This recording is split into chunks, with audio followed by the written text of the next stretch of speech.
Je suis à la gare Saint-Charles, sur le parvis qui donne à l'extérieur avec une belle vue sur Notre-Dame-de-la-Garde. Il y a une exposition de photos qui fait un peu la promotion des rencontres d'Arles, des rencontres photographiques. Alors je vais en profiter pour prendre à chaud les sensations, les impressions que ces différentes photos me donnent. Bon, ça c'est une photo donc de Meyer où les jeunes sont éclaboussés, arrosés. Ça fait référence aux manifestations actuelles. C'est bien quand la police n'utilise que de l'eau pour essayer de calmer les manifestants. Cette photo est partagée en deux. D'un côté, la police, on imagine, ou les militaires qu'on ne voit pas, avec leur jet d'eau qui, grâce à l'éclairage, qui fait penser à des étincelles. Puis, c'est une volonté non violente. Là, je me dirige vers la deuxième photo que j'aime, une photo d'une station-service, le cadrage, c'est-à-dire qu'elle est vraiment très centrée, très contrastée, l'essence, la station qui attend ses voitures. Est-ce qu'il y a encore de l'essence à distribuer? On pourrait s'interroger. Bon, vu l'heure à laquelle elle a dû être prise, vraisemblablement, c'est pas une heure où les clients s'affolent, mais elle est peut-être prédictive. Et le service est magnifié, un peu comme ce qu'elle est et ce qu'elle est dans la tête des gens. C'est-à-dire l'essence, la voiture, ça reste actuellement un bonheur, une espérance et presque une addiction absolument de laquelle on est loin de se détacher. Mais belle photo, belle photo.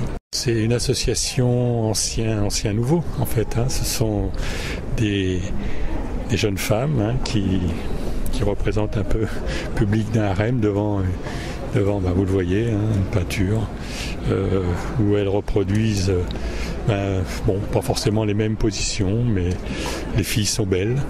Les filles, les filles de notre époque, variété de couleurs assez riche, très riche même j'ai envie de dire, et qui rend la photo très attractive, très visible de loin en tous les cas. Devant ces femmes lascives, mais il n'y a pas d'érotisme, ça représente le tableau du dessus, c'est une façon de vivre essentiellement tournée et fondamentalement vers le plaisir. Maintenant, on pourrait s'interroger sur le statut de ces femmes et sur leurs conditions. C'est un drame, une crue qu'on peut imaginer qui a pas mal dévasté la ville. C'était pris en 67 à Mexico. Mais bon, on s'amuse et on essaie de positiver un peu l'événement. Et New York, Times Square, magnifique quant au cadrage. Les volumes, les couleurs, la profondeur, tout est lisible. Le photographe a attendu certaines voitures qui venaient en complément des couleurs des façades, des boutiques qui sont toutes fermées, donc qui donnent une certaine homogénéité à la ligne horizontale. Et puis l'entassement des immeubles.